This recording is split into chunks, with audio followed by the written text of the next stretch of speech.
Très bien, bonsoir à tous et je profite, je voudrais évidemment remercier les organisateurs pour cette invitation. C'est la troisième fois que je viens à Rabat et c'est toujours avec beaucoup de plaisir, donc merci.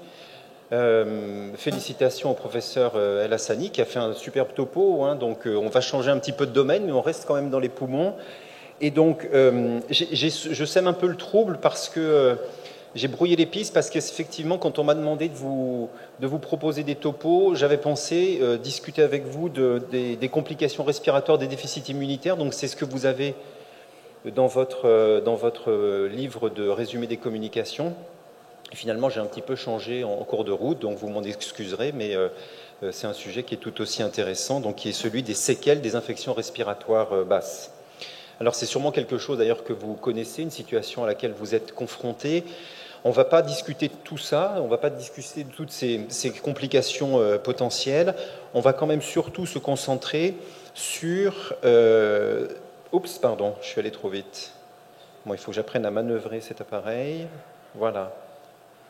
Donc on va surtout discuter, excusez-moi, de ce premier chapitre-là, en fait, hein, c'est-à-dire des dilatations bronchiques post-infectieuses, des syndromes de bronchiolite oblitérante post-infectieuse et d'une entité beaucoup plus rare, et même je vais vous parler d'un truc que je ne connais pas, je ne l'ai jamais vu, qu'on appelle les pneumopathies organisées ou pneumonies organisées, qui sont des entités connues chez l'adulte, hein, qui sont quand même des maladies respiratoires rares de l'adulte. Chez l'enfant, c'est décrit, mais c'est vraiment quelque chose de très rare. Donc si d'aventure vous aviez un dossier d'un enfant qui présente ce genre de manifestations, n'hésitez absolument pas à le publier, c'est vraiment très très rare. Juste un élément de contexte. Dans la grande famille des dilatations bronchiques, bronchectasie, hein, DDB, bronchectasie, effectivement, il y a les causes qui sont d'origine congénitale, liées à l'anomalie de la structure de la bronche, et c'est le cas par exemple de certains enfants qui souffrent du syndrome de Marfan. Moi je suis quelques enfants, des familles d'enfants atteints du syndrome de Marfan, où il y a des manifestations respiratoires et en particulier des dilatations bronchiques. Il y a, et ces maladies, vous les connaissez également, des maladies qui sont liées à des anomalies de la clairance mucociliaire, et c'est par exemple le cas des dyskinésies ciliaires primitives et de ce syndrome qui s'appelle le syndrome de Cartagena, donc qui associe un syndrome sino-pulmonaire et un situs inversus, des anomalies du mucus. Ça, c'est ma spécialité, c'est mon cœur de métier, c'est la mucoviscidose et les maladies associées aux anomalies de CFTR. Et puis, les patients qui présentent des déficits de l'immunité, le plus souvent quand même des déficits humoraux, peuvent également présenter des DDB. Je pense par exemple aux gamins qui ont des agamaglobulinémies dont on sait qu'ils vont évoluer, même avec des traitements substitutifs bien conduits, ils vont évoluer vers des tableaux de dilatation bronchique. C'est pas de ça dont on va causer évidemment, c'est de cette catégorie-là, donc des dilatations bronchiques qui sont acquises et post-infectieuses.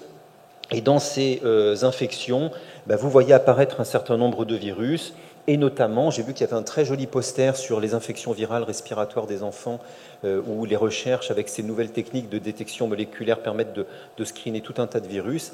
C'est très bien indiqué. L'adénovirus donne des formes d'infection respiratoire basse sévère.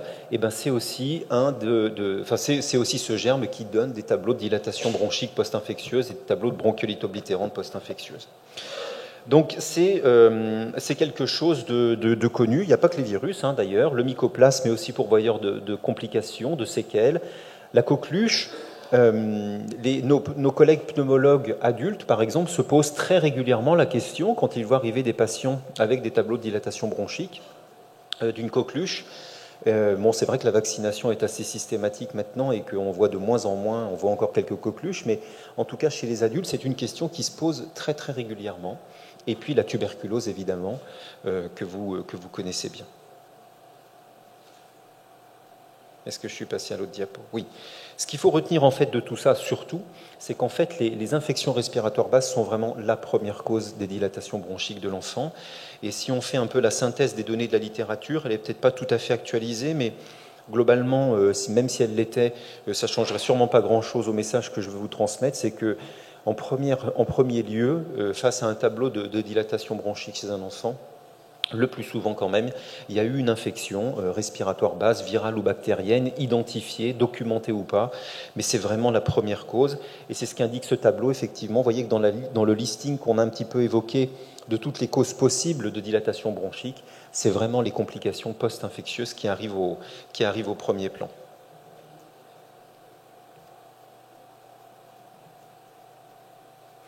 Alors, dans quelle situation on va évoquer un tableau de dilatation bronchique post-infectieuse? Ça, c'est la situation idéale, hein. C'est la situation dans laquelle, évidemment, vous avez une chronologie d'événements qui s'enchaînent parfaitement, et finalement, ça ne posera pas beaucoup de problèmes en termes d'anamnèse et de diagnostic. Donc, vous allez voir s'installer dans les semaines, dans les mois, et parfois plus tardivement, avant qu'en tout cas la maladie s'exprime sur le plan clinique. Donc, des symptômes à type de toux, hein. La toux, c'est un tousseur chronique, et une toux productive, une toux humide, comme disent les Anglais, c'est la wet cough. Un encombrement bronchique, chronique. Ça me permet de faire le lien avec le topo précédent du professeur El-Sahani qui vous disait que l'asthme est une maladie inflammatoire fonctionnelle avec une obstruction bronchique qui est variable dans le temps et des symptômes qui sont variables dans le temps. Là, on n'est pas du tout dans ces symptômes-là. On a au contraire des enfants qui toussent très régulièrement, plusieurs mois dans l'année et plusieurs années de suite, et même parfois tout au long de l'année. D'accord ? Cet encombrement bronchique, il est chronique et il est volontiers mucopurulent ou purulent. Hein. Ce sont des bronchopathies infectieuses à partir du moment où les bronches sont dilatées, les sécrétions stagnent et les sécrétions s'infectent. Ça peut être un tableau parfois de DDB plus localisé. À ce moment-là, le symptôme, ça va être des tableaux de pneumopathie, un tableau de pneumopathie récidivante, mais toujours dans le même territoire. Et ça, vous maîtrisez déjà cette notion que des pneumopathies toujours dans le même territoire, c'est suspect d'une obstruction, donc il faudra aller voir ce qui se passe, ou suspect effectivement de complications, et notamment d'un foyer de dilatation bronchique. Cette notion d'antibiodépendance, elle peut être aussi assez intéressante quand vous recevez des patients et que les parents vous indiquent que l'enfant finalement n'est mieux que sous antibiotiques et que lorsqu'on arrête les antibiotiques, les symptômes réapparaissent et que finalement la sémiologie est récurrente. Ça peut être un indicateur assez intéressant de ces fameux tableaux de dilatation bronchique. Et puis parfois on les voit arriver au stade de la complication parce qu'il y a eu une hémoptysie, parce qu'il y a eu un abcès, parce qu'il y a une pleurésie qui est associée avec un foyer d'infectieux parenchymateux.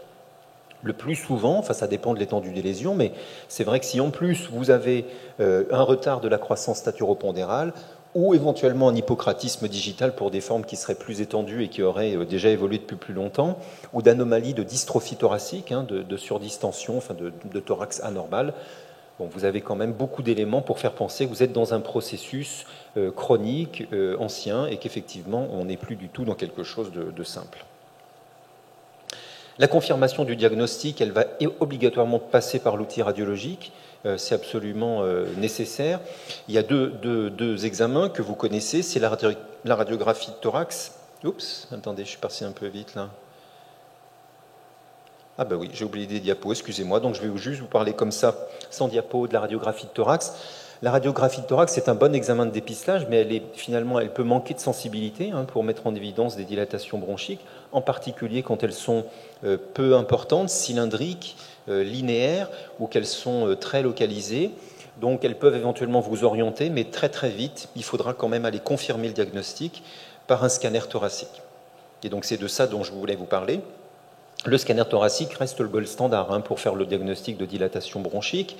Et ce ratio, enfin l'élément radiologique de sémiologie important, c'est le diamètre, c'est une notion que vous avez, de diamètre de l'artère et de la bronche adjacente, sauf qu'on a tous appris qu'il fallait que ce diamètre, c'est l'histoire de la bague à chaton, vous connaissez, donc qu'il fallait que le diamètre de la bronche soit au moins supérieur à celui de l'artère adjacente pour parler de dilatation bronchique. En fait, les radiologues ont revu un petit peu leurs données et sont un petit peu plus fins en termes d'analyse, et notamment, vous voyez qu'à l'âge pédiatrique, finalement, ils considèrent que si la bronche, quasiment le fait qu'elle soit visible, c'est un peu le même message que Marc Belaïch vous distribuait tout à l'heure à propos de la visibilité des voies biliaires, c'est un peu la même chose finalement pour les bronches des très jeunes enfants. À partir du moment où on les voit, c'est déjà sûrement quelque chose qui n'est pas normal. Ça ne nécessite pas forcément de déclencher le plan hors sec, mais en tout cas, ça peut être un indicateur d'une bronche qui est déjà en train de se dilater.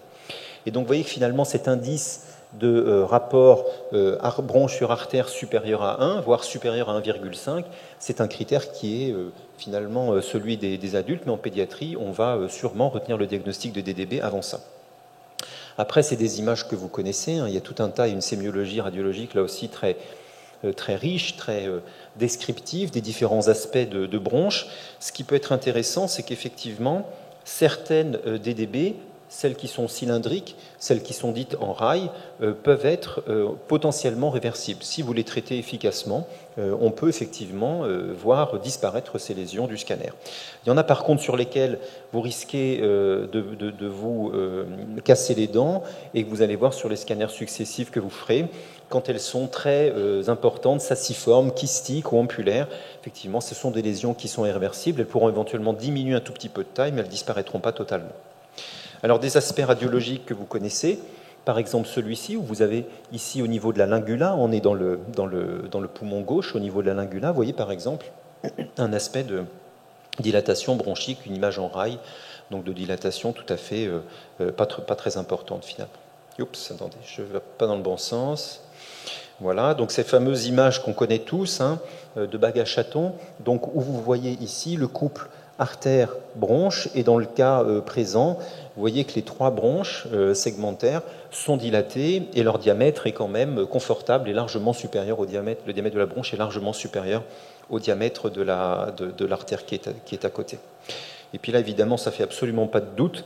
J'ai un peu triché, ce ne sont pas des dilatations bronchiques post-infectieuses, ce sont des dilatations bronchiques kystiques d'un patient atteint de mucoviscidose, mais l'idée était d'illustrer le propos. Mais bon, là, il n'y a pas de doute, ce sont des dilatations bronchiques, ici au niveau du lobe moyen, mais vous voyez aussi au niveau du lobe inférieur, à droite et à gauche, donc des dilatations qui sont importantes, kystiques. Vous voyez ici cet aspect, par exemple, assez caractéristique. Alors, on peut tout à fait avoir ça dans le cadre de dilatation bronchique post-infectieuse. Alors, le mécanisme de l'apparition de ces lésions radiologiques, il est à peu près toujours les mêmes. C'est qu'effectivement, vous avez eu une agression initiale qui est d'origine infectieuse, virale ou bactérienne, on en a déjà un petit peu parlé. Et puis, cette agression va complètement, finalement, mettre à plat le système de l'escalator mucociliaire, qui est justement notre système principal de défense de nos voies aériennes. Et très rapidement, ce qui va se passer, c'est que les sécrétions vont stagner dans les bronches, et vous le savez, tout ce qui stagne s'infecte. Et l'infection, le processus infectieux va s'installer très très rapidement et être accompagné de façon tout à fait physiologique d'une réaction inflammatoire qui va recruter beaucoup de polynucléaires neutrophiles, et ces polynucléaires neutrophiles vont s'installer, vont résider dans les voies aériennes inférieures et vont libérer notamment un certain nombre de protéines, et en particulier des protéases, mais dans la balance antiprotéase, et l'alpha-antitrypsine est une antiprotéase importante au niveau respiratoire, mais dans cette balance protéase-antiprotéase, malheureusement, il y a un déséquilibre qui se fait à la faveur des protéases, et ces protéases, elles vont finir par détruire le tissu de soutien. Et à force de détruire le tissu de soutien, vous créez non seulement des dilatations bronchiques, et dans ces zones où les bronches sont dilatées, l'escalator mucociliaire ne se fait pas très bien, et finalement très rapidement se met en place un cercle vicieux qui s'auto-entretient. D'accord ? Et finalement, si ces dilatations bronchiques ne sont pas prises en charge, elles ne vont faire que s'aggraver. Alors ces dilatations bronchiques, comment on va les post-infectieuses, comment est-ce qu'on va les prendre en charge ? Finalement, on a assez peu de données, j'allais dire, on a des données qui sont un petit peu extrapolées d'un certain nombre de situations dans lesquelles on a l'habitude de traiter les choses, et je pense encore en particulier à la mucoviscidose, mais c'est vrai que comme ce sont des patients bronchoréiques, on va mettre en place des séances de kinésithérapie respiratoire, de drainage bronchique, et la fréquence sera adaptée à d'abord ce qui est possible de faire en fonction de la disponibilité locale, mais également adaptée à la symptomatologie, adaptée à la fréquence des exacerbations. L'antibiothérapie, il y a beaucoup de débats là-dessus, parce que finalement, quelle attitude il faut avoir chez ces enfants qui présentent des dilatations bronchiques post-infectieuses. Certains ne feront que des antibiothérapies ponctuelles et au moment des épisodes d'exacerbation, et puis d'autres, et j'en fais partie, auront tendance, pour des enfants qui sont des exacerbateurs fréquents, à mettre en place des antibiothérapies séquentielles alternées, où on va faire une rotation sur 2, habituellement plutôt 3 molécules, et tous les 10 à 15 jours, les enfants et les familles vont changer comme ça d'antibiotiques, et on va poursuivre ces antibiothérapies séquentielles alternées pendant plusieurs mois, voire plusieurs années, voire toute la vie dans certaines situations. Et puis, il y a une place pour certaines molécules, et notamment pour les macrolides. Vous connaissez l'azithromycine. L'azithromycine, c'est un antibiotique qui a tout un tas de propriétés antibiotiques très intéressantes, mais qui a aussi, même si on n'en comprend pas très bien les mécanismes, des propriétés immunomodulatrices. Et c'est très bien montré dans les dilatations bronchiques de l'adulte non mucoviscidosique que l'azithromycine permet de diminuer justement la fréquence des exacerbations. Et c'est pas rare chez ces enfants que, à la place d'une antibiothérapie séquentielle alternée, on laisse de l'azithromycine au long cours à des doses subinhibitrices, c'est-à-dire 1 ou 2 gélules 3 fois par semaine, mais de façon comme ça prolongée. La corticothérapie inhalée et l'utilisation des bronchodilatateurs de courte durée d'action, a priori, chez l'enfant qui présente un tableau de dilatation bronchique post-infectieuse, sauf symptômes d'hyperréactivité bronchique associés ou symptômes d'asthme associés, à ce moment-là vous le traiterez, mais sinon, malheureusement, ça n'a absolument aucun intérêt. Les vaccinations, ce sont les vaccinations usuelles. Évidemment, la vaccination contre la grippe saisonnière. Je ne sais pas si au Maroc, il y a une réticence vis-à-vis de ce vaccin, mais je peux vous dire qu'en France, même avec des pathologies respiratoires chroniques, on a du mal, pour certaines familles, vraiment à faire accepter ce vaccin. Et puis, la vaccination antipneumococcique, avec un Prevnar 13, et puis ensuite, celui que l'on connaît, qui est j'ai perdu le nom, enfin le pneumo 23, alors il y a un calendrier vaccinal un petit peu compliqué en fonction du fait que les enfants aient reçu ou pas du Prevnar 13, mais en tout cas il est recommandé parce qu'effectivement le pneumocoque est un germe de surinfection classique chez ces enfants. Et puis se pose assez régulièrement quand même la question de l'exérèse chirurgicale, de foyers de dilatation bronchique, soit très localisés, soit au contraire, quand l'atteinte est plus diffuse, d'une atteinte de l'exérèse d'un lobe ou d'un segment de lobe qui serait un petit peu source d'infection chronique. Alors, moi j'ai vécu la période où on en a enlevé beaucoup, et puis j'ai vu aussi, peut-être justement grâce à une prise en charge un peu plus agressive, anti-infectieuse un peu plus agressive, voire reculer finalement les indications d'exérèse, de lobectomie ou de segmentectomie. Mais c'est vrai que la question se pose toujours. Faut se méfier, quand les atteintes sont très diffuses, ce n'est pas forcément une bonne indication, parce que vous risquez finalement effectivement de retirer un lobe bronchectasique qui est suppuratif et qui pose des problèmes, mais finalement les bronchectasies peuvent aussi se développer sur le lobe d'à côté, et finalement la sémiologie et les symptômes peuvent réapparaître peu de temps après, et c'est quelque chose qui, du point de vue parental, n'est pas forcément évident à vivre, et pour vous médecins à expliquer voilà, qu'on a enlevé un bout du poumon pour aller mieux et que finalement les symptômes réapparaissent quelques années après l'exérèse de ce poumon. Donc c'est des indications toujours au cas par cas. Alors dans la liste des séquelles d'infection respiratoire, ce qui est aussi relativement fréquent, il me semble en tout cas, c'est ces tableaux de bronchiolite oblitérante. Donc là on n'est plus dans les grosses voies aériennes, on va un tout petit peu plus loin dans le poumon. Et donc les bronchiolites oblitérantes post-infectieuses, le mécanisme est un petit peu le même, c'est-à-dire qu'initialement vous avez eu une agression. Cette agression, elle peut être d'origine virale ou bactérienne. Et il y a tout un tas de cellules dont c'est le travail, vont arriver sur le site localement, vont synthétiser des médiateurs inflammatoires qui sont importants pour justement contrôler un petit peu les phénomènes infectieux. Mais au lieu finalement de se résoudre tout à fait normalement, le problème est que l'inflammation va se résoudre, mais surtout qu'il va y avoir un dépôt de tissus fibreux, un recrutement de fibroblastes qui vont synthétiser un excès de tissus conjonctifs qui vont finir par obstruer les petites voies aériennes, les bronchioles. Donc c'est ce que l'on appelle bronchiolite oblitérante ou bronchiolite constrictive, parce qu'histologiquement parlant, quand on regarde ça sous un microscope, on voit la bronchiole qui est vraiment complètement engainée dans un tissu conjonctif qui réduit son calibre. Alors il y a de très nombreux germes qui sont incriminés, mais on en a déjà un petit peu parlé, et effectivement quand même au premier rang desquels l'adénovirus. L'adénovirus, et en particulier celui qui est pneumotrope, il est, je dis ça, rarement retrouvé, c'est souvent une histoire clinique qu'on vous décrit, et il y a rarement la preuve virologique de l'infection par l'adénovirus, mais en tout cas, les rares fois où on l'a eu, il s'agissait, on a pu le documenter, il s'agissait d'adénovirus. Alors ce ne sont pas tous les sérotypes d'adénovirus, ce sont certains sérotypes, et notamment ceux que je vous ai listés ici. Mais il n'y a pas que les adénovirus. La rougeole a été décrite comme étant responsable de bronchiolite oblitérante post-infectieuse, la grippe. Le VRS est à mon avis plus discutable, même si ça traîne dans pas mal de livres de pneumologie pédiatrique. la bactérie de la coqueluche, le mycoplasme, que ce soit le mycoplasme même, ou parfois chez ces enfants qui font des syndromes de Stevens-Johnson au cours d'une infection par mycoplasme, et dont on sait aussi qu'ils peuvent évoluer vers des syndromes de bronchiolite oblitérante.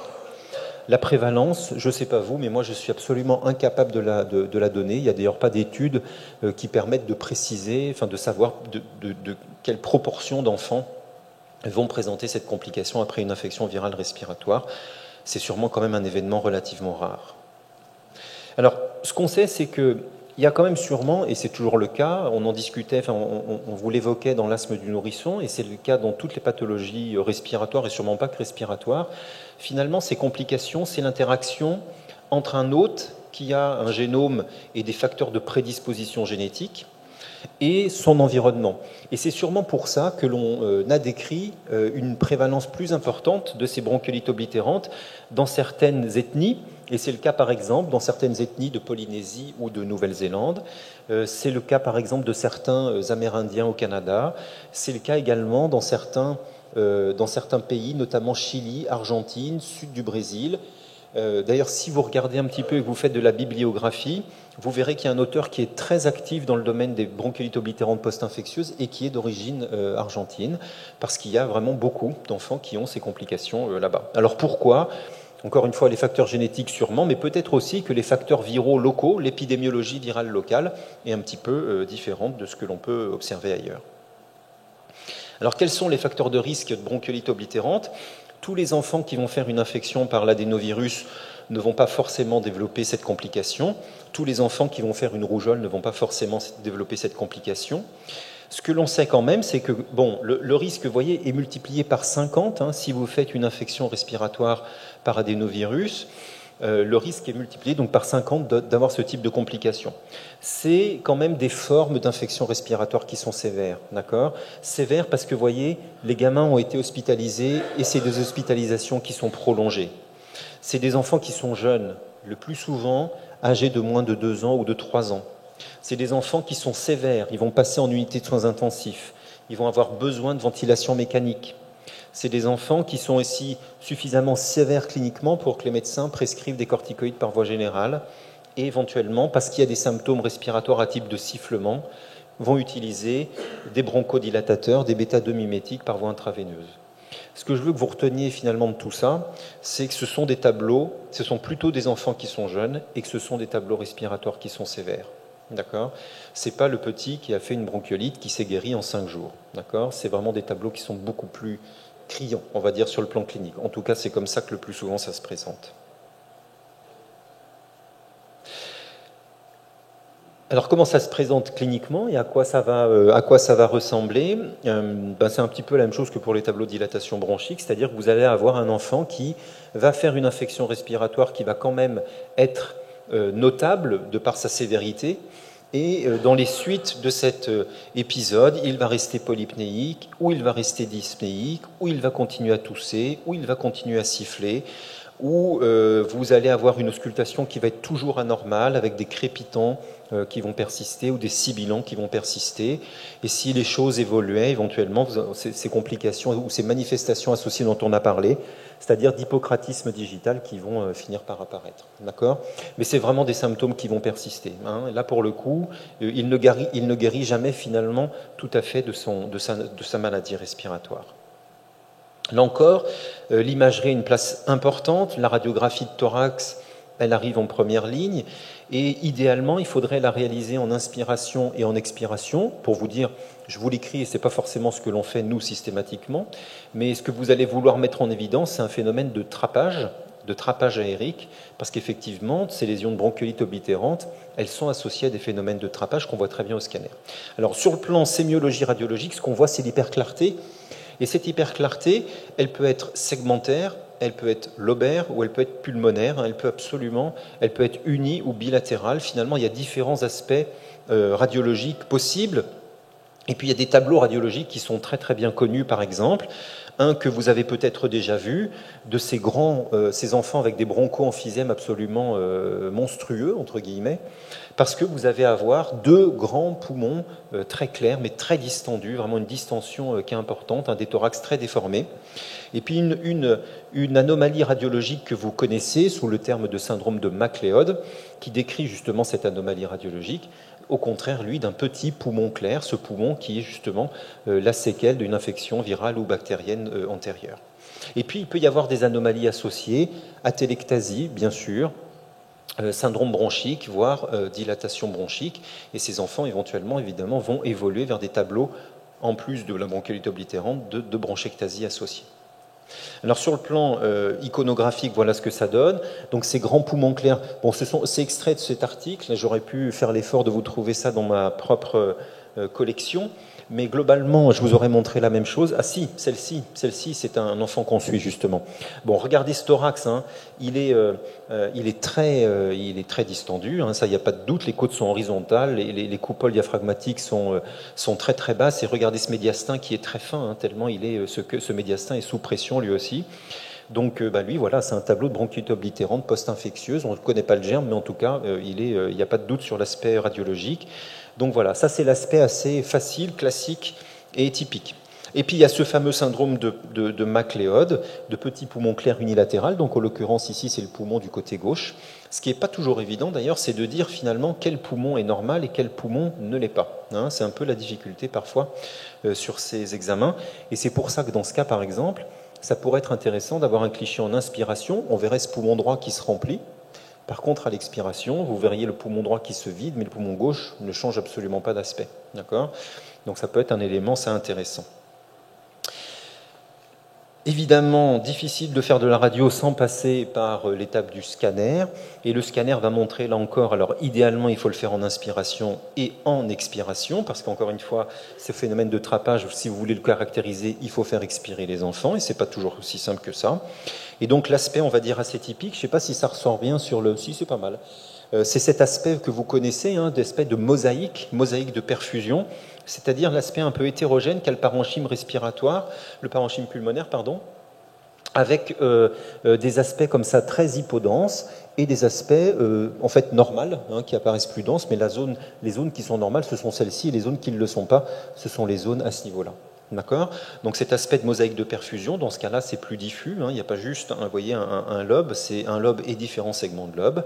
Et effectivement, c'est exagéré par l'expiration. Malheureusement, ce n'est pas une expiration complète, mais on voit normalement ces zones plus noires être exagérées parce que des phénomènes de trapping locaux, justement, exagèrent les aspects radiologiques. Alors ce sont des anomalies très fréquentes et effectivement, quand on reprend des séries d'enfants atteints de bronchiolite oblitérante post-infectieuse, vous voyez que ces aspects de mosaïque, de perfusion de mosaïque, c'est 88%, de trapage aérique, 92%, et de dilatation bronchique associée, donc 96%. Donc c'est des phénomènes qui sont très, très, très fréquents. L'examen qui peut être intéressant, je ne sais pas si c'est dans votre pratique, nous on le fait en tout cas, quand on peut le faire, c'est-à-dire que les très jeunes enfants c'est compliqué, mais à partir de l'âge de 5-6 ans on peut le faire assez facilement, c'est la scintigraphie de ventilation et de perfusion. Elle est intéressante parce que les anomalies sont constantes, il n'est pas possible d'envisager un diagnostic de bronchiolite oblitérante sans anomalies à la scintigraphie de ventilation-perfusion. Ça permet parfois justement de se rendre compte que la zone que l'on croyait pathologique, c'est finalement pas elle, mais c'en était une autre. Et puis ça permet une évaluation loco-régionale beaucoup plus précise que ne le ferait par exemple votre scanner. Est-ce qu'il faut faire des fibroscopies bronchiques à ces enfants ? En pratique, ça n'a pas beaucoup d'utilité pour le diagnostic en tout cas. Mais par contre, c'est vrai qu'assez facilement, on va y aller pour, on va dire, faire le tri de diagnostics différentiels possibles, notamment quand vous avez une hyperclarté unilatérale, être certain qu'il n'y a pas d'obstacle, qu'il n'y a pas de granulome, qu'il n'y a pas de corps étranger, etc. Mais sinon, vous aurez un tableau biologique, cytologique d'alvéolite à neutrophile, et c'est absolument pas quelque chose qui va vous guider. C'est pas un élément important. Donc les aspects de scintigraphie que vous connaissez, là en ventilation, vous voyez la lésion est ici, elle est au niveau de la lingula, et on retrouve exactement la même anomalie, le lobe supérieur, gauche, on retrouve la même anomalie en ventilation et en perfusion. D'accord ?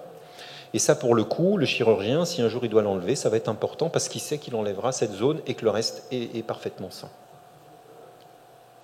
Alors les EFR, évidemment, sont importantes. Dès qu'elles peuvent être réalisées, il faut les faire. Il me reste 50 secondes. Alors, le trouble ventilatoire obstructif va être mis en évidence et il est constant, évidemment. Il est important le plus souvent et il est fixé. Les bronchodilatateurs ne changent absolument rien. Le plus souvent aussi, et vous avez vu les aspects radiologiques, la fonction respiratoire est en accord avec la radio. Vous avez une surdistension alvéolaire, donc ça veut dire un volume résiduel qui est élevé, un ratio volume résiduel sur CPT qui est augmenté. Si vous n'avez pas de plétismographie, vous verrez sur votre spirométrie que la CVF est normale ou augmentée alors que le TIFNO est élevé et que votre VMS est bas. D'accord ? Donc il y a une surdistension. Après, le déclin est très, très variable en fonction des enfants. On a des enfants avec des bronchiolites oblitérantes qui vont rester stables excessivement longtemps, qui vont rester à 25-30% de VMS, mais très très longtemps, et d'autres qui peuvent parfois avoir des déclins un petit peu plus rapides. Et puis il y a des techniques qui pourraient être intéressantes, mais qui ne sont pas développées partout actuellement.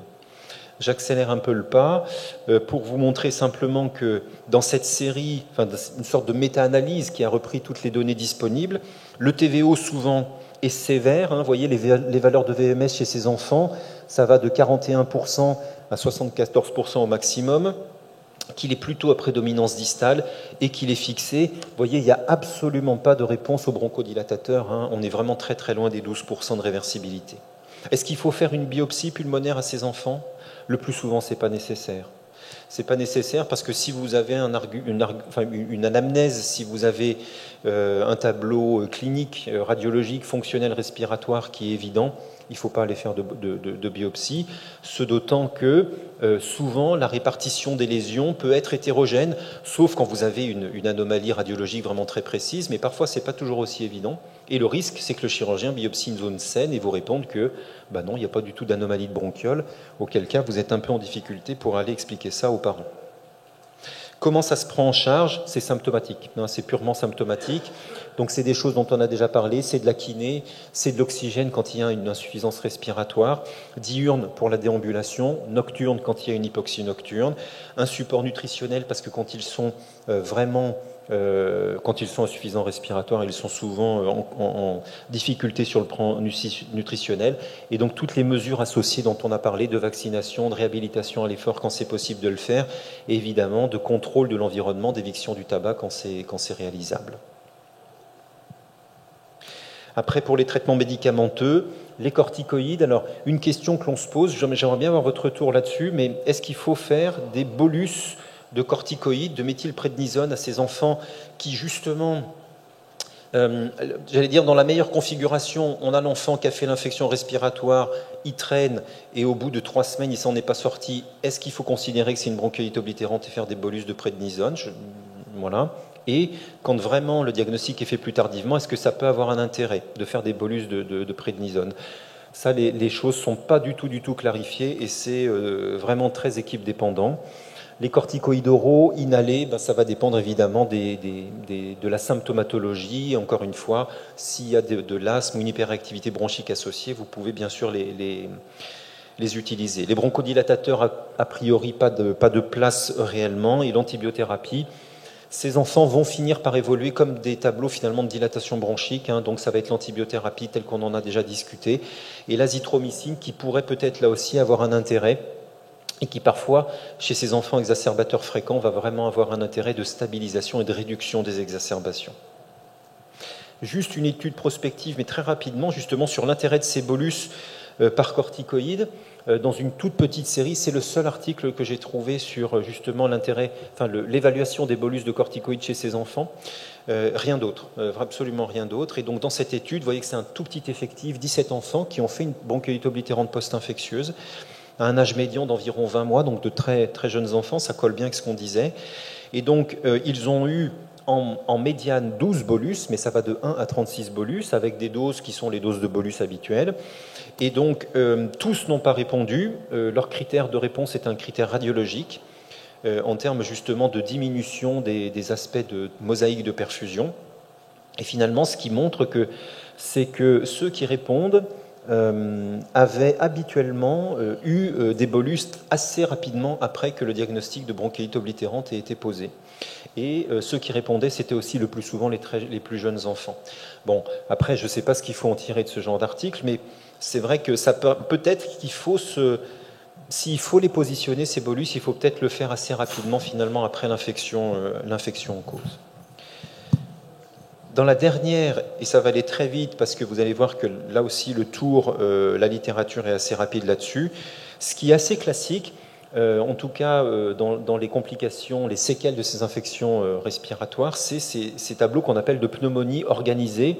Vous verrez aussi passer souvent le terme de BOOP pour bronchiolite oblitérante et en anglais organized pneumonie, donc qui est en fait le même terme.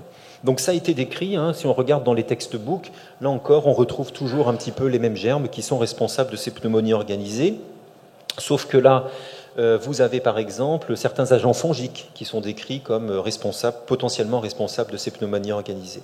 Alors quand on fait le tour de la littérature et qu'on interroge les bases de données, voilà ce que j'ai trouvé. En fait, 3 cas seulement, et 3 cas cliniques rapportés, donc post-infectieux. Il y a d'autres situations susceptibles de donner ce genre de choses, mais post-infectieux, 3 cas. Donc si vraiment vous avez un jour ce genre de situation, n'hésitez pas à le publier, vous ferez un tabac, ça c'est certain. Parce que les autres situations, en dehors des infections, c'est essentiellement des enfants qui ont été transplantés, transplantation de moelle osseuse surtout, des enfants qui ont des déficits de l'immunité ou des cancers, et puis certaines maladies dysimmunitaires, certains enfants parce que exposés à des traitements connus pour donner des bronchiolites oblitérantes. D'accord ? Des pneumonies organisées. Alors comment ça se présente ? Habituellement, donc il y a pareil, eu l'infection initiale, et puis les enfants habituellement vont garder des symptômes d'essoufflement, de toux, à l'auscultation des crépitants qui vont persister, et parfois ça peut évoluer un petit peu par poussée, d'après ce que j'en ai compris, avec un syndrome grippal qui revient comme ça de façon assez récurrente. Sur le plan fonctionnel respiratoire, ce qui est assez caractéristique précisément, c'est qu'il y a un trouble ventilatoire restrictif et non pas obstructif, et une diminution de la DLCO, et vous allez comprendre pourquoi. Sur le plan radiologique, c'est une radio de thorax d'adulte, c'est absolument pas un enfant, mais l'aspect typique, c'est celui-ci, d'opacité alvéolaire, qui sont diffuses et qui sont plutôt périphériques. Vous voyez, il y en a une par exemple ici, il y en a une ici. Et donc ça, c'est l'aspect assez typique, d'après ce que nous disent les adultes. Et sur le plan radiologique scanner, cette fois, donc ces opacités nodulaires qui sont, on ne le voit pas très bien ici, mais qui sont périphériques, mais surtout en connexion sur une voie aérienne. On dit qu'elles sont bronchocentriques parce que quand on fait bouger un petit peu les coupes, on voit qu'il y a une bronche qui arrive là-dedans. Alors là, pour le coup, faire un LBA, oui, ça peut être intéressant, mais on va être un petit peu déçu parce qu'il n'y a pas d'argument cytologique bien en faveur du diagnostic de pneumonie organisée. Ce qui vraiment fera le diagnostic, mais est-ce qu'il faut le faire systématiquement ? C'est un peu, là aussi, c'est discutable. C'est la biopsie pulmonaire, et la biopsie pulmonaire, elle va montrer ce qu'on voit ici. Ici, vous avez une alvéole, et en fait, cette alvéole, elle est remplie d'un tissu de granulation, et ce tissu de granulation, on appelle ça les corps de Masson. Ce sont en fait des lésions bronchiolaires qui se sont étendues à l'intérieur des alvéoles. Donc c'est à l'origine de ce fameux syndrome restrictif et de cette anomalie de la diffusion, parce qu'effectivement la diffusion de l'oxygène ne se fait plus tout à fait bien ici. D'accord ? Donc c'est très caractéristique. Alors après, est-ce que vous iriez, vous, faire des biopsies à des enfants qui présentent, des biopsies pulmonaires à des enfants qui présentent ce genre de tableau clinique ? Moi, je pense que je n'irai pas. Je traiterai avec des antibiotiques et des corticoïdes. J'irai sûrement pas faire de biopsie, mais ce que l'on va voir, c'est que ce sont plutôt des pathologies qui ont tendance à récidiver. C'est peut-être justement ça l'alerte, c'est quand elles récidivent et que vous voyez réapparaître ces anomalies radiologiques qu'il va falloir y aller. Le traitement est assez standardisé, en tout cas pour les adultes, c'est la corticothérapie, et ce sont des lésions qui ont la réputation d'être excessivement corticosensibles. Donc vous allez voir très rapidement disparaître ces anomalies, ces opacités alvéolaires. L'examen clinique, et notamment la dyspnée, la toux, va très rapidement disparaître. Le truc, par contre, c'est que ça rechute. Et chez les adultes, c'est bien connu, c'est des maladies qui rechutent. Alors, vous voyez, des fréquences très variables, mais ce sont des choses qui vont rechuter. Et c'est peut-être à ce moment-là qu'il faudra un moment se poser la question de la biopsie pulmonaire. Mais bon, on a bien compris qu'à la fois le diagnostic repose sur la biopsie, mais ce n'est pas quelque chose qui, comme ça, va nous paraître évident face à un tableau tel que je vous l'ai décrit. Donc en conclusion, et je m'excuse, j'ai pris un petit peu beaucoup de retard, mais donc toutes ces séquelles des infections virales et bactériennes sont effectivement quand même toutes en rapport avec des anomalies de la réparation épithéliale locale. Dans le spectre un petit peu de ces séquelles, c'est vraiment les dilatations bronchiques qui arrivent en premier, bien avant les... Oups, ah non, c'est bon. Bien avant les bronchiolites oblitérantes, et c'est vraiment pour vous en parler, parce que moi-même je n'en ai jamais vu, mais des tableaux parfois de pneumonie organisée. Des tableaux cliniques qui sont parfois évidents, et ça ne pose pas de problème, parfois c'est beaucoup plus subtil, on est d'accord.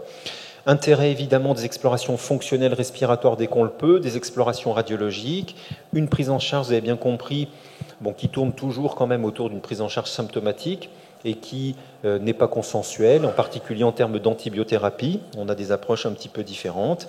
Et puis, moi, la question que je me pose, c'est ça quand même, la place de ces bolus de corticoïdes chez ces enfants qui ont des tableaux, en particulier de bronchiolite oblitérante post-infectieuse. Est-ce que finalement, il ne faudrait pas les, entre guillemets, dégainer un tout petit peu plus tôt pour peut-être justement contrôler un processus inflammatoire qui est encore à son début? Je vous remercie.